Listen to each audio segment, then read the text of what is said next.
dos tempos, né? Daquilo que é da ordem da própria condição do humano, né?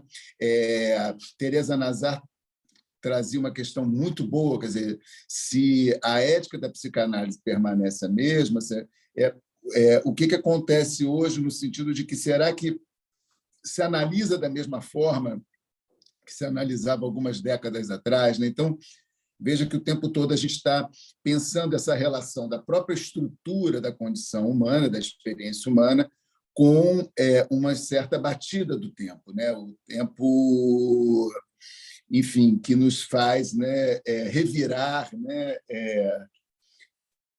enfim, essas questões sobre a nossa condição e a nossa experiência, né, humana, né? Então, a minha ideia com esse seminário era justamente da gente poder pensar esses 4 discursos que falam, né, das posições do sujeito no laço social, quer dizer, esses 4 discursos que comportam também, né, aí a questão de um impossível, né, do impossível de governar o real. Se esses 4 discursos estabelecidos por Lacan lá em 69, 70, né, se eles ainda estariam em vigência, né, frente às narrativas, às discursividades, né, e os fenômenos sociais do nosso tempo, né? Então, a gente precisa repensar esses 4 discursos, aplicando um pouco a esse momento, ao momento que a gente vive, a predominância de certas narrativas, de certas discursividades e de certos fenômenos sociais, né? Então, a minha ideia foi, pensando a partir da clínica, né, o que a gente pode recolher sobre isso, né? Então, a gente aqui vai tentar inserir questões atuais da clínica, daquilo que nos chega, né, tentando articular o tema do avesso da psicanálise, né, os 4 discursos estabelecidos por Lacan, a partir desses matemas, né, que ele constitui no discurso, né? Então, hoje, dando continuidade ao que a gente vinha trabalhando, a gente vai falar um pouco, eu intitulei a aula Histérica, o Mestre e o Pai, e hoje aqui eu vou tentando fazer uma passagem lógica. O Lacan trabalha no seminário, né, uma articulação lógica do movimento dos discursos, né, e eu estou assim, tentando respeitar essa abordagem lógica do Lacan, nesse movimento dos discursos, né, nessa rotação dos discursos, né? Então, hoje eu pensei da gente justamente trabalhar um pouco a passagem do discurso do mestre, que a gente falou um pouco da última vez, para o discurso da histérica, né? Claro que a gente vai e volta, né? Como na rotação dos discursos a gente, né, vai passar várias vezes, né, por eles, né? Os discursos, a posição do falante, ela não é estática num único discurso, né? O falante ele circula, né, pelos 4 discursos de acordo com justamente a predominância, né, da posição ali do agente, né? Enfim, o elemento ali, né, que ocupa o lugar do agente, que é sempre, né, acima à esquerda, né? Agente, outro, produção e verdade. Então, como eu estava dizendo, né, a gente vai aqui tentar fazer essa abordagem do discurso do mestre ao discurso da histérica. E logo ali ainda no primeiro capítulo, né, Lacan traz uma provocação. É o primeiro capítulo, acho que é a terceira parte, ele faz uma provocação interessante, né, que ele se refere à histérica como industriosa. Eu ia ver o termo em francês, eu acabei não vendo, acabei passando batido, porque eu achei tão interessante a tradução, né, o modo como se traduziu aí, né, essa questão da histérica como industriosa, que eu acabei não indo conferir assim, como é o termo que foi utilizado pelo Lacan em francês, né? Mas ele se refere à histérica como industriosa, né? E ele diz: ao dizer industriosa, assim no feminino, fazemos da histérica uma mulher. Mas isso não é privilégio seu. Muitos homens se analisam e só por esse fato são forçados a passar pelo discurso histérico, pois essa é a lei, a regra do jogo. Vemos, então, a histérica fabricar, como pode, um homem que seria movido pelo desejo de saber. Então, eu achei essa provocação assim, muito interessante, né? Porque ele aí está falando do próprio falante, né? O próprio falante que venha, né, a se colocar, né, num determinado discurso, nessa condição de sujeito dividido e, portanto, alguém, né, que porta um desejo de saber, né? Então, essa invenção da histérica no encontro com Freud, né? No encontro com Freud, a própria histérica, né, em algum momento, vai se posicionar aí, né, em seu desejo de saber. Esse saber em questão é um saber sobre o sexual. Freud escutou da histérica que ela faz do pai o mestre a quem atribui um saber sobre o sexo. A histérica demanda ao pai garantir o saber como meio de gozo. Tá? Isso aqui é importante. Quando Lacan traz nesse seminário a questão do saber, ele está, né, trazendo o saber como meio de gozo, um meio de gozo sobre o sexual, né? Mas, como vimos, ela também o destitui. Então, trata-se de um mestre castrado, né? Isso a gente já tinha abordado, né, da última vez. Antes que Lacan pudesse afirmar que a relação sexual é impossível, houve a histérica que falou a Freud de sua demanda ao pai quanto à garantia de acesso ao saber como meio de gozo sobre o sexual. Freud chega a postular um evento que teria ocorrido na infância, uma cena de sedução entre o pai e a histérica, né? Isso é tão interessante, isso na escuta de Freud se dá de uma forma assim, tão marcante, que ele chega, né, a formular, a postular a ideia, né, de um evento, né, que teria ocorrido de fato, né, de uma cena de sedução entre a histérica e o pai. Os discursos que indicam a posição do sujeito no laço social apontam para um impossível quanto ao gozo, né? Então, isso é muito importante, né? Assim, esse laço social, né, ele porta um impossível, né? Há um impossível, né, quanto à questão do gozo. Quanto ao gozo, Lacan indica a repetição de uma perda, né? Gozo sempre traz a repetição de uma perda, um impossível de reencontrar da primeira experiência de satisfação. A diferença entre o gozo buscado e o gozo encontrado, Lacan denomina de mais de gozar. Então, esse A que ele traz como um elemento, né, dessa álgebra matêmica, né, dos discursos, esse A, então, ele está referido ao mais de gozar como essa diferença entre aquilo que é da ordem, né, do gozo buscado e do gozo encontrado.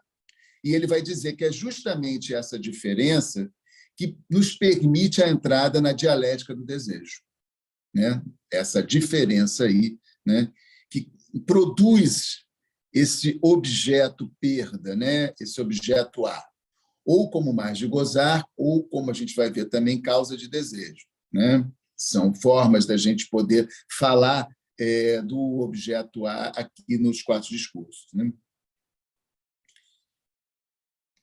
O pai que Lacan aborda, nesse caso, não é o garantidor da resolução edipiana, talvez como quisesse em algum momento o sonho de Freud, mas o pai como um operador estrutural da castração. Então, isso é muito importante, né? Acho que Lacan ele dá um passo à frente, né? Quando ele, de alguma maneira, ratifica o que já estava em Freud, mas que, de algum modo, né? Certa perspectiva imaginária do Édipo fazia assim, uma certa sombra, né? Que é isso, que quando Lacan traz a questão do pai, ele traz o pai, né, como esse operador estrutural, né? Nós estamos falando, então, de uma função, operador estrutural da castração, uma função.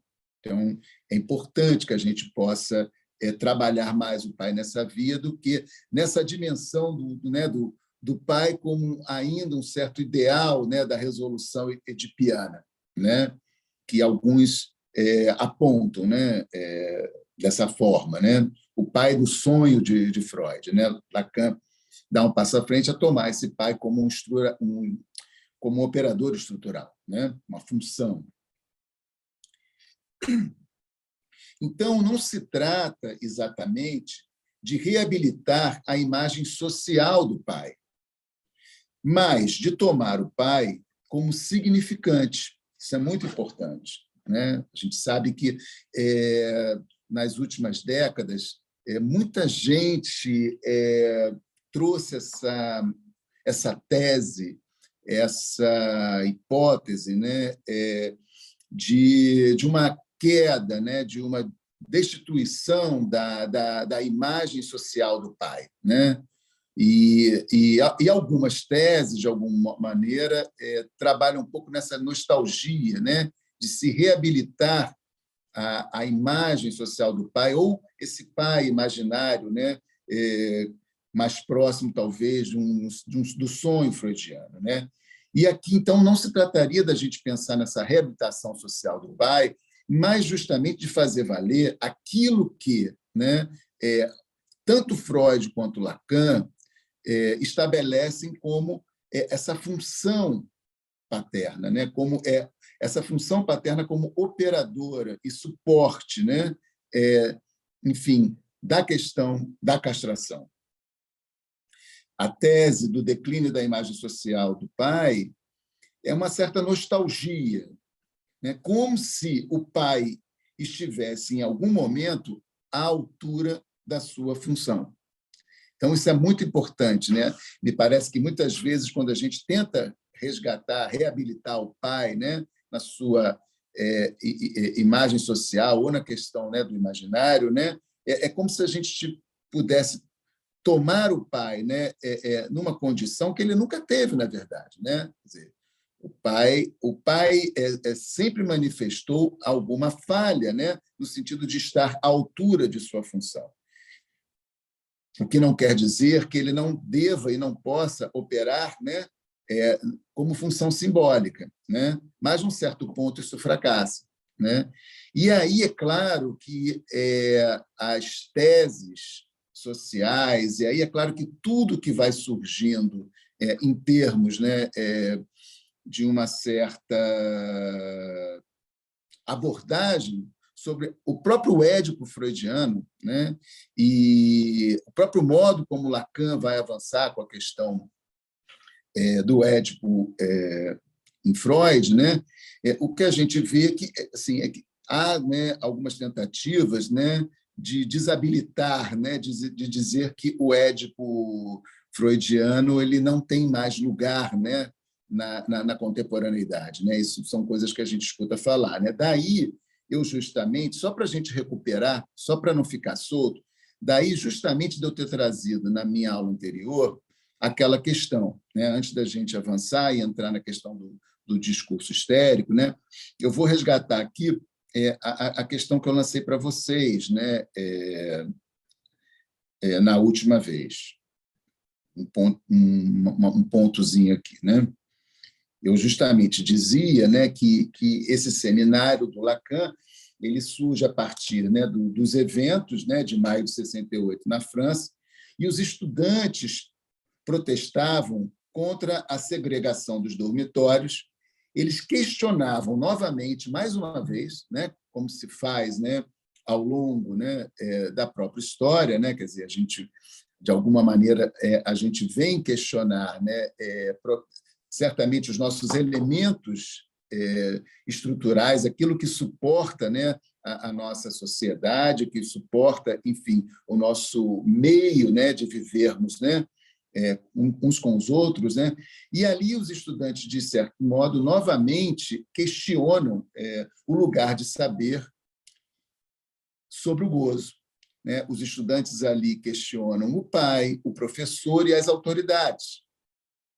Um novo movimento de destituição que implicará em outros desdobramentos, né? Quer dizer, em novas configurações desses discursos, né? Quer dizer, ali os estudantes, de alguma forma, questionavam o lugar do pai, do mestre, das autoridades políticas, né? E isso, num certo sentido, é muito interessante, né? Inclusive permitiu a Lacan se perguntar o que queriam os estudantes e poder formular esses 4 discursos como uma tentativa, né, de promover uma discussão sobre isso, né? E aí eu justamente me perguntava sobre hoje, né? Em que situação se encontra o pai como figura de sustentação de um saber não sabido sobre o gozo sexual, quando os pais não nomeiam mais o sexo dos seus filhos? Então, essa foi uma questão polêmica, né? Quer dizer, ao menos no sentido de uma certa discursividade, né? Que diz que é possível que possamos prescindir, né, de que os pais nomeiem o sexo dos filhos. É uma questão, né? É apenas para a gente poder retomar o que eu trazia, né? Como prescindir do pai enquanto S2, saber, né, sobre os meios de gozo, no discurso do mestre, num certo movimento dos discursos no laço social, né, com outro significante que faz ali comparecer o saber como um saber que não se sabe, né? No discurso do mestre, a gente viu, né, que o significante mestre, que está, né, no lugar de agente, ele não pode se ler. Ele não pode se ler senão se remetendo a outro significante, né, que é justamente S2. E o Lacan vai dizer que ali está o pai como escravo moderno, né, sustentando esse significante, né? Então, como prescindir desse significante, né, do pai como esse significante, esse S2, no discurso do mestre, né? Foi uma questão. Lacan, então, diz: o significante não é feito para as relações sexuais. Desde que o ser humano é falante, está ferrado. Acabou-se a coisa perfeita, harmoniosa da copulação. Então, nós precisamos, de algum modo, né, que algum significante suporte, porte, né, uma referência a isso, né, a esse impossível, né? Parece que vivemos em busca, atualmente, de um significante autossuficiente, foi o que eu trouxe para vocês, né? Como se um significante pudesse ser autossuficiente, né? Um signo, ou talvez uma holófrase, foi a questão que eu coloquei, né? Uma aglutinação entre 2 significantes para fazer suplência frente ao impossível da relação sexual. 2 significantes que se aglutinam, saber e gozo. Essa é mais uma questão que eu também trago para a gente discutir, né? Talvez esse ponto de colapso, né, que a gente vive na atualidade, em justamente aglutinar, colar, né, saber a gozo, né? É claro que saber e gozo se articulam, mas há também, né, um ponto de disjunção. É isso que o Lacan vai trazer quando ele aborda os próprios 4 discursos, né, que há um ponto de disjunção entre saber e gozo, né? E o que seria, gente, justamente, né, aglutinar saber e gozo, né? Essa holófrase, essa colagem entre 2 significantes, saber e gozo, será que isso impediria o comparecimento da dimensão desejante? como um fenômeno da contemporaneidade, né? Esse apagamento, esse desaparecimento da dimensão desejante que a gente escuta na clínica. Então, essas foram questões que eu trouxe da última vez, né? E que eu reitero aqui para a gente poder continuar discutindo sobre isso, né?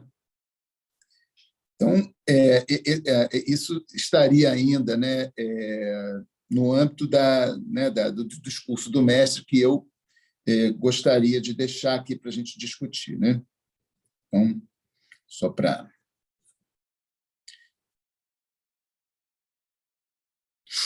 voltar aqui para onde a gente está.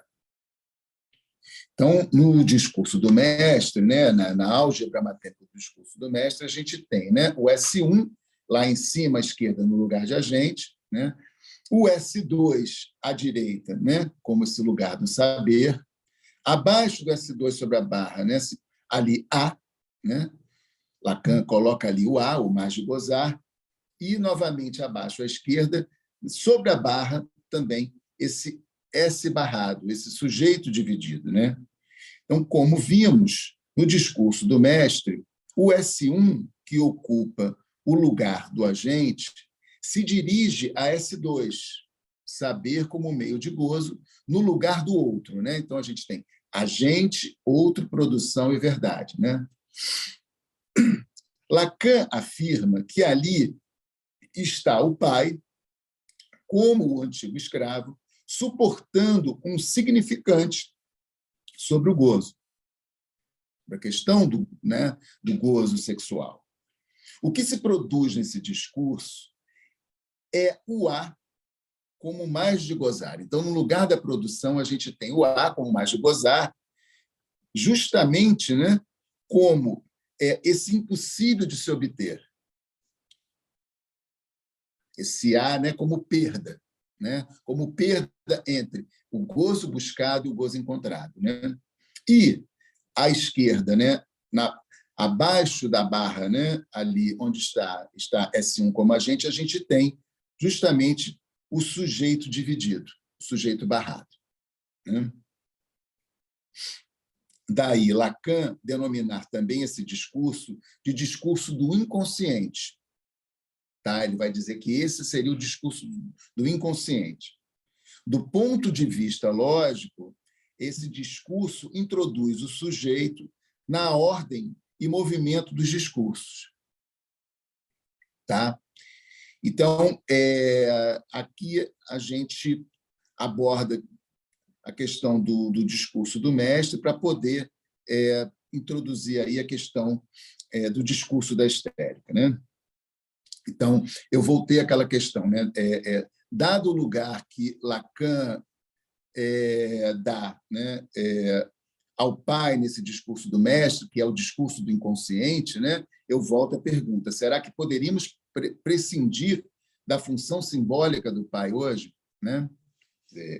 Justamente no que esse discurso fala, né, da própria entrada do sujeito na questão do inconsciente, na questão da linguagem, né, e, portanto, na questão do inconsciente, né?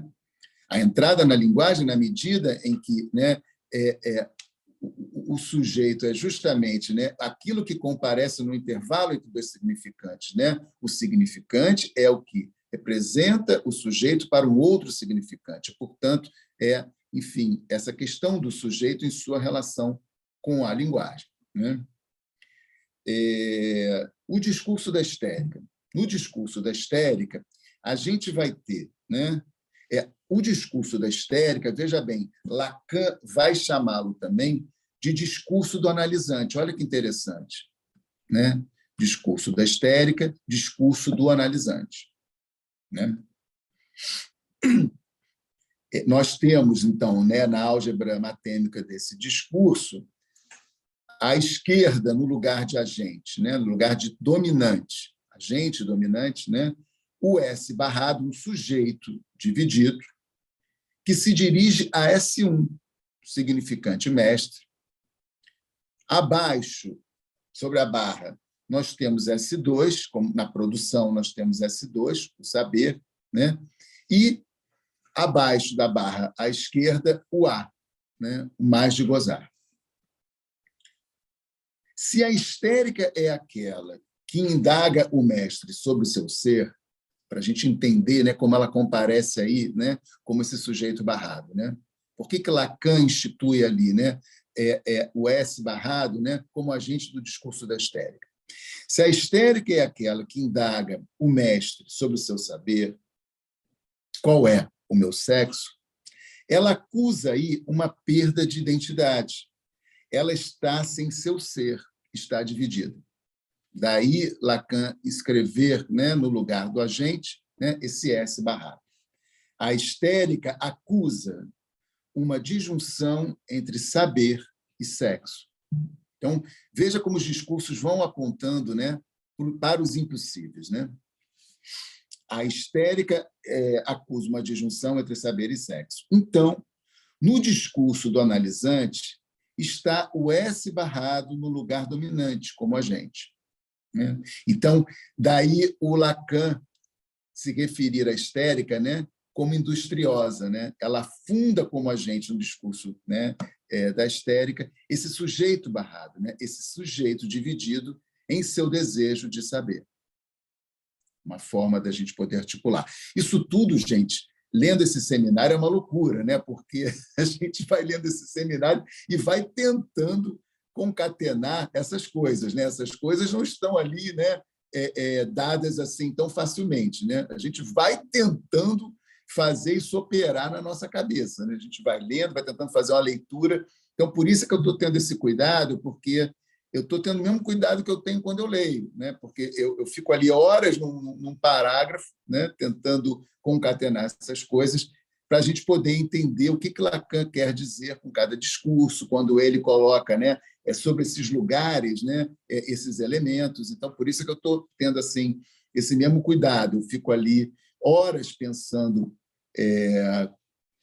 essas coisas, né, que a gente vai pegando no seminário do Lacan. Ele vai, né, ele vai discorrendo, ele vai falando para o seu público e a gente vai tentando, né, seguir mais ou menos né, uma certa forma de poder compor, né, essas coisas, né? Então, quando Lacan se refere à histérica como industriosa, é justamente porque ela instala como agente no discurso analisante um falante, um sujeito movido pelo desejo de saber, né? Por isso a gente chama de discurso do analisante, né? O discurso da histérica ou do analisante é aquele que está no início da análise. Do ponto de vista lógico, né, ele estaria no início da análise, né? Vamos ver aqui por quê, né? O sujeito que vem se queixa ao analista. Então, no primeiro momento, o sujeito vem com sua queixa, né? Eu aqui vou chamar de sujeito, né? Mais apropriado seria chamar esse sujeito que, eu não sei, né? Porque a gente pode pensar o sujeito do ponto de vista conceitual para a psicanálise. Teresa até falava disso na outra aula, né? Que o sujeito só está no final, mas, ao mesmo tempo, enfim, a gente pode dizer que alguém comparece ali, né, em condições de falar de sua queixa. Esse que vem, né, falando de sua queixa. E, portanto... Abílio, talvez aí fosse mais adequado falar, em vez de sujeito, falante. O falante, mas assim, o próprio Lacan, né, coloca ali um S barrado, né, um sujeito dividido, né? Mas o falante, ele é um falado. Perfeito, ele é um falado perfeito. Pelo seu Boa sugestão. Boa sugestão. Então, esse falante, né, que chega dirigindo uma queixa, né, aquele que ainda também não é um analista, né, mas que vem falar de alguma coisa sobre a qual ele mesmo está alienado, né? Então, o falante vem, se queixa a um analista, um potencial analista, aquele que poderá ser ou não, né, o analista, né? E ele ainda não sabe da sua divisão. Isso é interessante. O sujeito está alienado, né? Ele ainda não sabe da sua divisão. Será preciso que ele instale uma pergunta que se dirija ao analista, como outro, no lugar de S1, de significante mestre. Então, é por isso que esse é um discurso que vai justamente, né, abrir uma análise, né? Esse sujeito que se encontra alienado em sua queixa, em algum momento, né, ele dirige ao analista, né, na posição do outro, né, e na condição de S1, significante mestre, a pergunta: por que tenho que sofrer desse sintoma? Né? É uma forma da gente poder falar disso, né? Do momento em que esse falante ele pode se implicar no seu sintoma. Ele se implica ali, né, na sua divisão. Né? É o momento em que ele, paradoxalmente, né, se responsabiliza por sua ignorância, né? Por sua própria alienação. Né? Teresa Nazar costuma dizer, né, que o neurótico é aquele que não pode ler o seu sintoma, né? Ele precisa, né, de certo modo, se remeter, né, ao outro, né? E aqui é uma boa maneira da gente poder falar disso, né? Então esse falante que se encontra alienado em relação ao seu sintoma, ele nesse momento ele se implica, né, no seu sintoma dessa forma, ele se responsabiliza por sua ignorância. Né?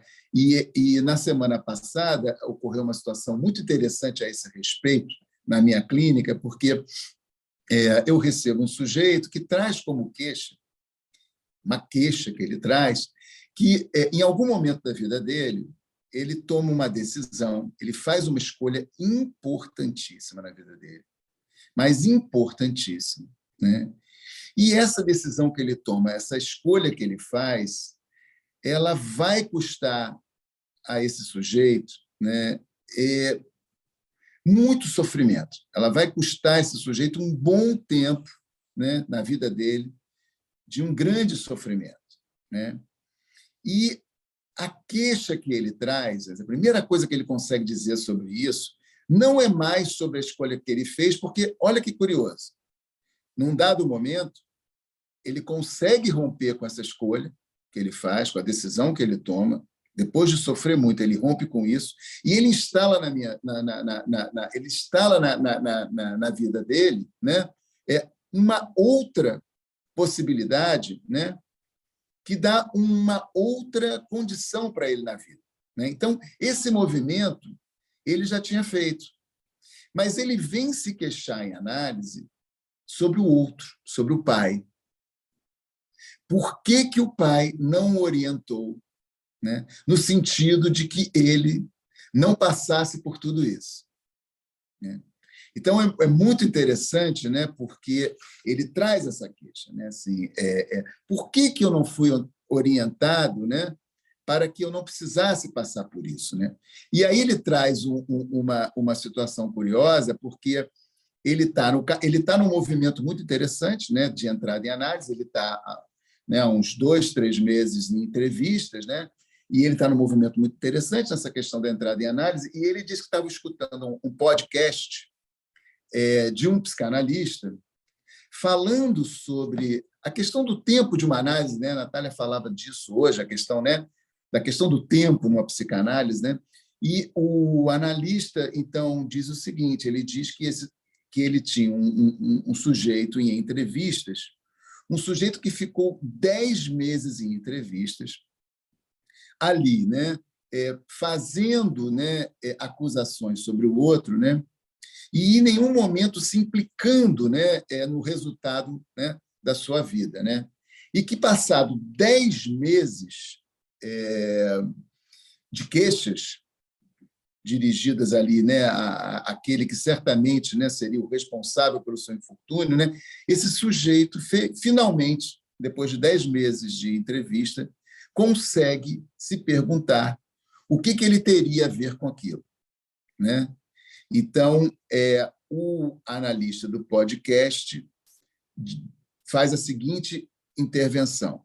Ele diz ao sujeito, finalmente, depois de 10 meses de entrevista, agora você está em análise. Finalmente, você, né, se implicou, né, no seu sofrimento. Essa é a intervenção, né, do analista. E esse meu analisando traz isso muito indignado. Né? Porque como esse analista deixa esse sujeito passar 10 meses de entrevista para lhe dizer isso, né? Então, vejam vocês como é muito bonito isso, né? Quer dizer, como há um tempo de cada um, né? Para que o sujeito possa ou não advir a essa posição, né? Essa posição, né, de agente no discurso histérico, né? Como esse sujeito dividido, né? Ou esse falante que se deixa dividir, né? Na sua ignorância, no seu não saber, né? Para ali se implicar, para ali poder fazer uma pergunta em que ele mesmo se implica, né? Enfim, na ordem do seu sofrimento. Então, isso é muito interessante, porque a gente pode pensar as condições para uma análise, né? As condições para uma análise, elas não estão dadas de antemão. Elas podem acontecer ou não, né? Vejam vocês que esse sujeito sobre o qual esse analista dá notícias, né, ele passa 10 meses em entrevistas até que pudesse formular uma pergunta em que ele estaria implicado, né, na questão do seu sofrimento, no sofrimento do seu sintoma, né? Então, os discursos estabelecidos por Lacan apontam para um impossível no laço social, né? É importante a gente sempre marcar isso, né? Revelando a disjunção entre saber e sexual, saber e gozo, saber e verdade, que é algo que a gente também falou da outra vez, né? Isso é muito importante, né? A psicanálise se inaugura com a histérica, o mestre e o pai. Em Dora, por exemplo, não havia, a princípio, uma demanda de análise. Havia, sim, uma demanda ao pai, a de que ele rompesse com a senhora K. É o pai quem, por sua vez, procura e faz uma demanda a Freud. Então, olha que interessante, né? Olha como se dá a trama, né, desse caso, né, no que diz respeito a próprias condições para uma análise, a próprias condições para a transferência, né? Não há analisante ideal, nos adverte Alba Flessler no citado livro, porque eu já citei esse livro, Os Discursos e a Cura, publicado até pela, né, Companhia de Freud. Pois não há demanda de análise. Toda demanda é de amor e, portanto, alienada ao outro. Então, olha que interessante, né? Quer dizer, não há analisante ideal. Ninguém chega, né, com uma demanda de análise pronta. O sujeito sempre chega com uma demanda de amor. Então, as condições para uma análise, né, vão poder se dar ou não, né, a partir do que se puder ali, né, se articular entre justamente a queixa, o sofrimento do sujeito, né, essa implicação do sujeito, né, com a sua pergunta, né, e o que vai advir daí, né? Freud alegou mais tarde que seu insucesso com Dora devia-se, ao fato de desconhecer, na época do tratamento, as implicações clínicas do fenômeno de transferência. Então, olha que interessante, né? Quer dizer, o próprio Freud pôde tomar para ele, né, um certo resultado, né, de fracasso nessa análise, né, na medida em que ele mesmo dizia que ele desconhecia, né, as próprias implicações clínicas do fenômeno de transferência, né? Então, é interessante, né, que ele, inclusive, nos traga esse caso que ele é tão importante, né, para a própria inauguração, né, da psicanálise como, enfim, algo articulado a uma clínica na tentativa de uma teoria, né? O caso Dora, ele tem essa marca, né, justamente de trazer ali, né, essa tentativa do Freud, né, de poder articular uma praxis, né, a uma teoria, né? embora a transferência seja um fenômeno presente na relação do falante com a linguagem, Freud o utiliza no dispositivo analítico de forma inédita. Isso a gente pode ver. Ele diz: a transferência não é invenção minha. Inclusive, eu demorei muito, a poder reconhecê-la. Mas o modo como Freud se apropria do fenômeno de transferência, do dispositivo analítico, isso é inédito. Isso é interessante ressaltar. Hoje, talvez, podemos colocar nos seguintes termos: a demanda de amor, a suposição de saber e a interpretação. Quer dizer, como essas coisas se articulam nesse dispositivo pensado por Freud. As condições para uma análise não podem ser alcançadas por nenhum fator que a anteceda. Então, isso é muito importante. Não há como você criar antecipadamente as condições para uma análise. Elas se darão ou não. Quando alguém vem ao consultório de um analista, ali haverá ou não uma psicanálise. Assim, não podemos esperar um analisante ideal, alguém que já chegue com uma dita demanda de análise. Muitas vezes a gente cai nesse ponto. A gente fica, mas o sujeito não tinha demanda de análise, mas o sujeito não tinha demanda de análise. Às vezes, é preciso se aguardar os tais 10 meses de entrevistas para que alguma coisa se dê. Se dará ou não.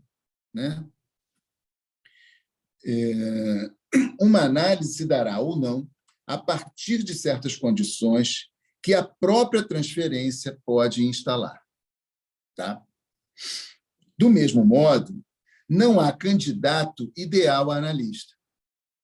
Isso também vale para a gente pensar a questão das análises didáticas preconizadas pela IPA, em que, de alguma maneira, o analista esperado no final de análise já estava antecipadamente colocado. As análises didáticas já preconizavam um certo ideal de analista. Então, portanto, esse ideal de analista ele já estava antes mesmo que uma análise se desse.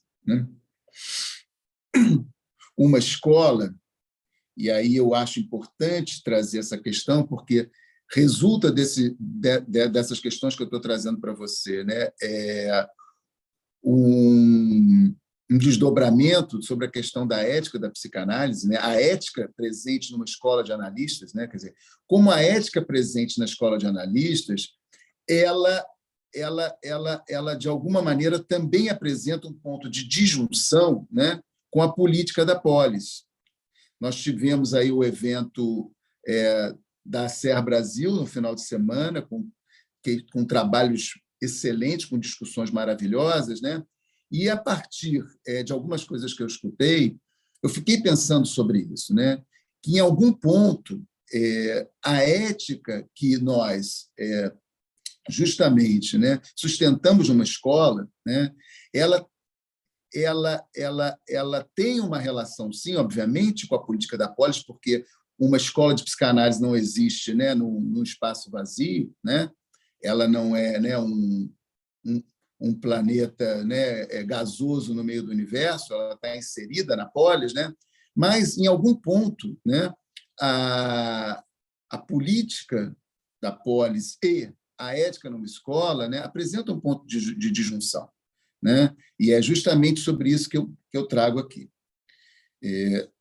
Do mesmo modo, não há candidato ideal a analista. Uma escola deve oferecer condições para uma formação, mas não pode garantir a passagem de analisante a analista.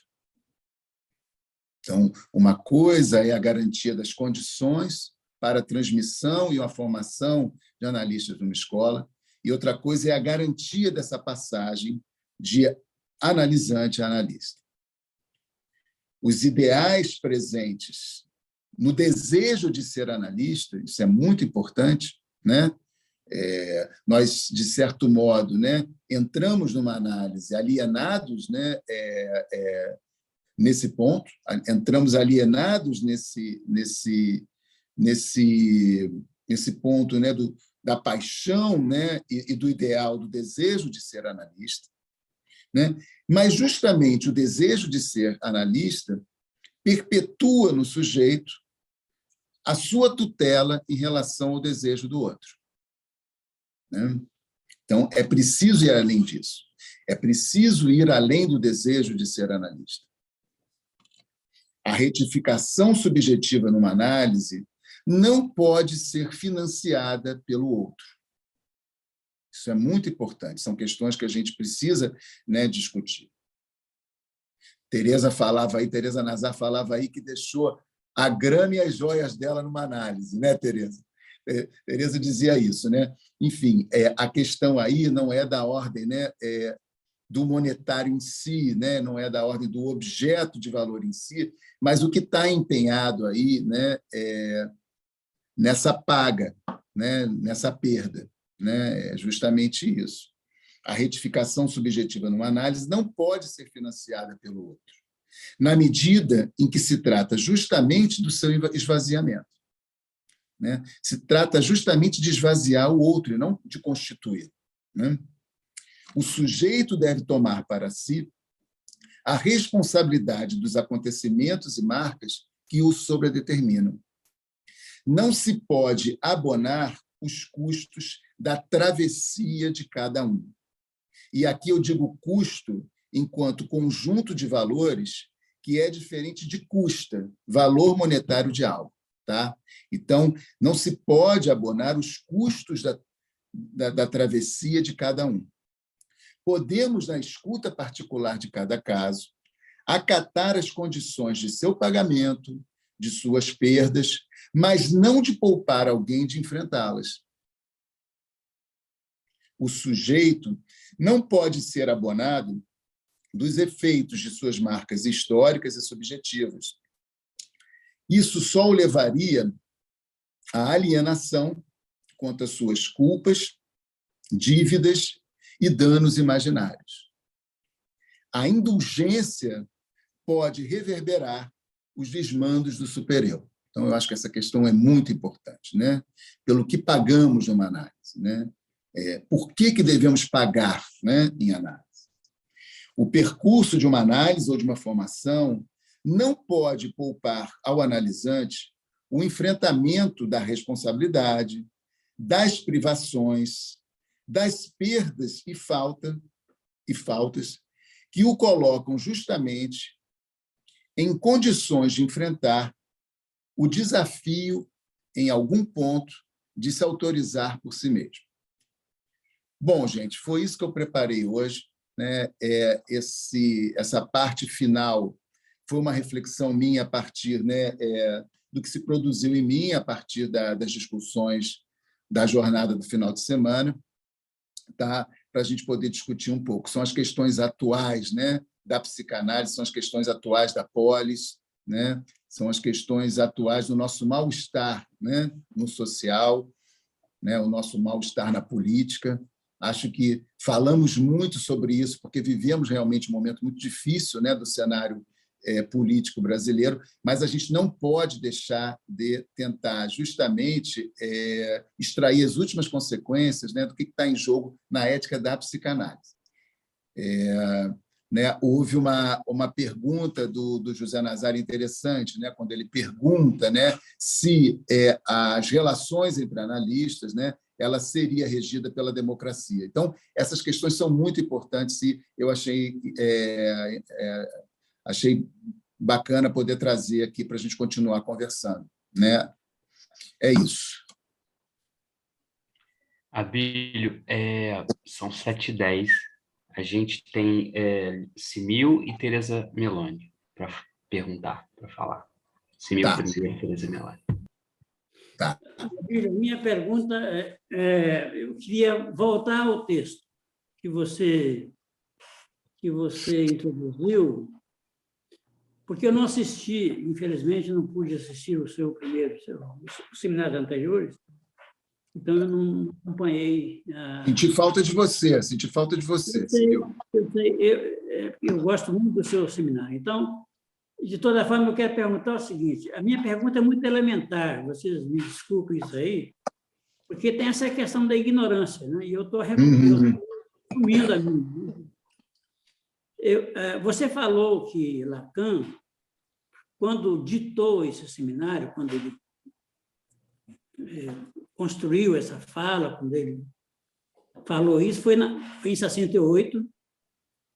69 e 70. 69 e 70. Foi justamente... Sim, mas em função dos acontecimentos de maio de 68. Então, a pergunta minha é muito pontual. Talvez você possa me esclarecer para eu começar a ler o seminário.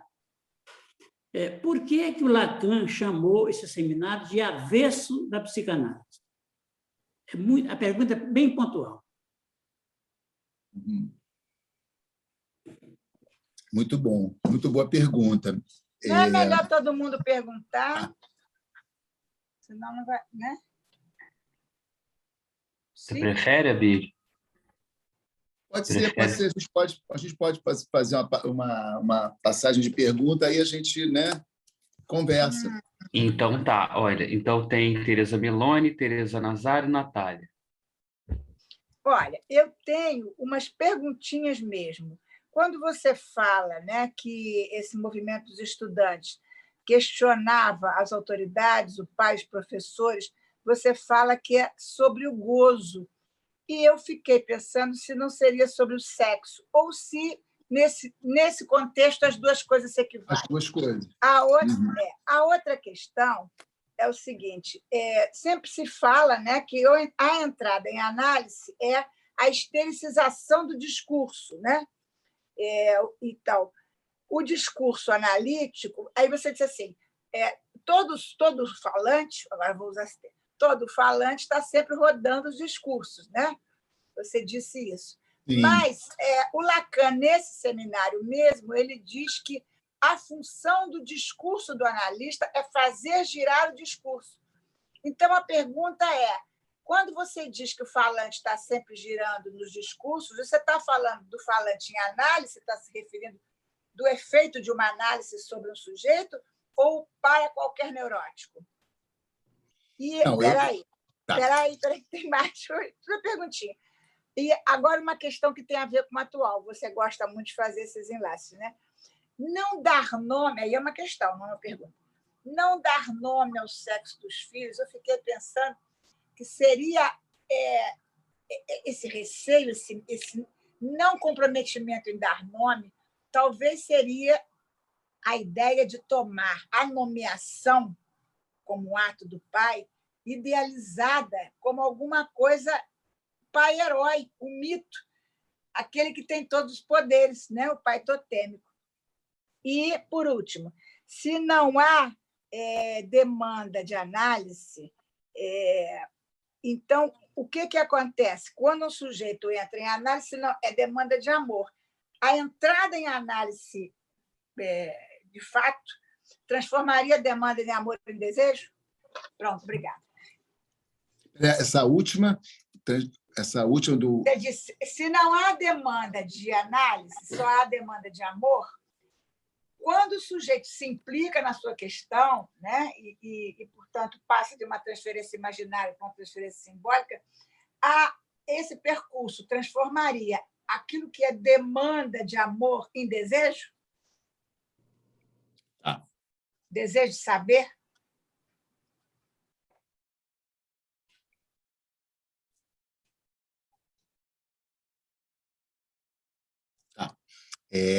Acho que tem mais algumas pessoas. Tá. Tereza e eu, né? Fala, Tereza, Nazário e Natália. Eu quero falar. São dois pontos, Abílio, muito interessante o que você trouxe hoje, sobre essa questão da histérica, que interroga, né, o saber do lado do outro. E a gente precisa lembrar que, na verdade, essa entrada na análise pelo discurso histérico, que é uma interrogação de saber, ao outro, e no caso aí o analista, ele, de certo modo, perpassa os nomes do pai, né? Então, o sujeito ele interroga esse outro sujeito suposto saber sobre aquilo que é a sua própria interrogação do sujeito sobre quem ele é, né? Uma dúvida que ele traz sobre o sexo que ele porta. E isso eu acho que se articula com essa questão do não dar, como você falou, e a Tereza lembrou de novo, uma certa preponderância na cultura que nos é contemporânea de se omitir a nominação, né, dos filhos como uma tentativa de não se comprometer com a aposta que há do lado desse outro, né, para o sujeito, de poder transmitir a sua própria falta, sua própria falha. Perfeito. No saber. Perfeito. Então, eu acho que essa é uma questão muito interessante, porque quando você nomeia alguém, você nomeia a partir da sua fantasia, não necessariamente a partir do imaginário do corpo. O imaginário do corpo ele é só um apelo, né? Aquilo que já está na fantasia do sujeito, a propósito do que o imaginário corporal lhe devolve. Então, essa recusa ela é perigosa, porque ela, justamente o que ela rompe, né, é com a possibilidade de transmitir falta. E, Perfeito. portanto, dar ao sujeito, né, a dimensão da sua própria perda, a possibilidade de vir a ser sujeito. Eu queria que você pudesse explorar talvez um pouco mais, eu sei que hoje não vai ser possível, mas essa articulação, porque a histérica, enquanto tal, enquanto discurso histérico, ela acompanha seu tempo. Tem um livro muito interessante do Gerard Wasman, que se chama, se não me engano, A Histeria nos Séculos. E ele vai falar, é um livro que não foi traduzido para o português. E é bem interessante, porque ele, ou pelo menos que eu saiba, que ele vai abordar exatamente isso, né? Que o discurso histérico ele acompanha seu tempo, sua contemporaneidade. E, portanto, ele espelha todos os pré-conceitos. Eu acho que essa polícia em cima da não nominação do sexo da criança, eu considero isso uma polícia, né? De alguma maneira, é um pré-conceito, né? Sim. Paradoxalmente, é o que se pretende quem está nesse discurso. Era isso que eu queria colocar. Ótimo, Tereza. Obrigado. Oi. Abílio, você Oi, Natália. você falou, né, sobre a formação, que uma escola ela não garante a formação, mas que ela deve, de alguma maneira, oferecer as condições necessárias, né? E aí eu queria saber o que você pensa, o que seria as condições, né? Oferecer as condições necessárias. Sim. Ótimo, essa é muito boa. Essa aí você me pegou, hein? Essa aí a gente teria que fazer aqui uma aula só para a gente discutir isso, mas tudo bem. Bom, quanto ao simil, eu podia te dizer, simil, que o próprio Lacan vai dizer, né, que ele vai tratar do discurso sem palavras, né, que isso seria assim, o avesso da psicanálise, né, dado que, né, o discurso ele é repleto de palavras, né? Então, ele se propõe a trabalhar a estrutura do discurso, que é um discurso sem palavras, mas eu, pessoalmente, né, eu tomo esse avesso da psicanálise como o avessamento que o Lacan escuta nesse momento, né, o que ele consegue, ele não sabe exatamente o que os estudantes querem. Ele fica se perguntando isso. Mas, afinal de contas, o que vocês querem? Afinal de contas, o que vocês querem? Mas tem algo que o Lacan sabe, né? Porque nesse movimento dos estudantes, Lacan percebe que o que está em questão, a questão que se coloca ali é quem está em condições de saber, né? Quer dizer, isso eu acho que é muito interessante, né? Isso dá